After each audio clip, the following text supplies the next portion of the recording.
Hi friends, నేను మీ రంగా ప్రసన్న కుమారిని. అందరు ఎలా ఉన్నారు? బాగున్నారా? మేమైతే చాలా బాగున్నామండి. ఈరోజైతే బెండకాయ ఫ్రై చేశాను. ఎలా చేశానో చూసేద్దాం రండి. ఫస్ట్ అయితే బెండకాయలు తీసుకొని కడిగి ప్లేట్లు అయితే తీసుకొని ముక్కలు అయితే కట్ చేశాను. చూడండి, కట్ చేసిన తర్వాత చూడండి మీకు చూపిస్తూ ఉన్నాను అన్నమాట. చూడండి, బెండకాయ ఫ్రైకి ఇలాగే కట్ చేసుకొని బాగుంటుంది. కట్ చేసిన తర్వాత తాలింపు అయితే పెట్టేస్తున్నాను. ఆయిల్ అయితే వేసేసాను. చూడండి, ఆయిల్ వేసేసాను కదా. చూడండి, తాలింపు అయితే తిరగమాత గింజలు అయితే వేసేసాను. తాలింపు అయితే వేగిపోతుంది. ఇంకా అంతలోపు ఎండుమిర్చి పచ్చిమిర్చి అవేమి వేయను. ఆనియన్స్ అయితే వేసాను. ఆనియన్స్ బాగా వేగిన తర్వాత కరివేపాకు అయితే వేసేసాను. అది కూడా వేగిన తర్వాత బెండకాయ ముక్కలు అయితే వేసేసాను. చూడండి, బెండకాయ ముక్కలు కూడా వేసి బాగా వేగించుకోవాలి. మూత అయితే పెట్టేసానండి.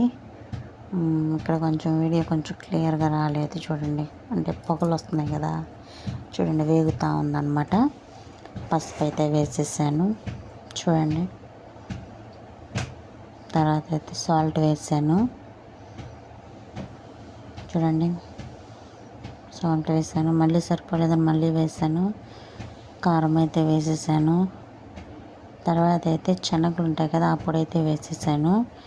వేసి బాగా వేయించేసాను.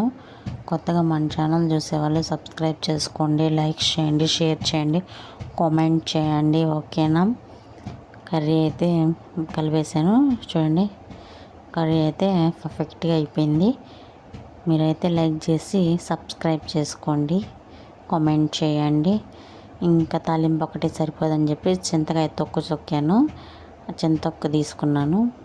పచ్చిమిర్చి తీసుకొని మిక్సీకి అయితే పట్టేసాను. ఆనియన్స్ కట్ చేశాను, వెల్లుల్లి వేసాను, కలిపేసి తిరగమాత అయితే పెట్టేసాను. ఆయిల్ వేసి కాసేపు వేయించి తీసేసి పక్కన పెట్టేశాను. అంతే అన్నమాట. బాగుంటుంది పచ్చడి. మీరు ఒకసారి ట్రై చేయండి మీ దగ్గర ఉంటే. ఓకేనా? కొత్తగా మన ఛానల్ చూసేవాళ్ళు సబ్స్క్రైబ్ చేసుకోండి.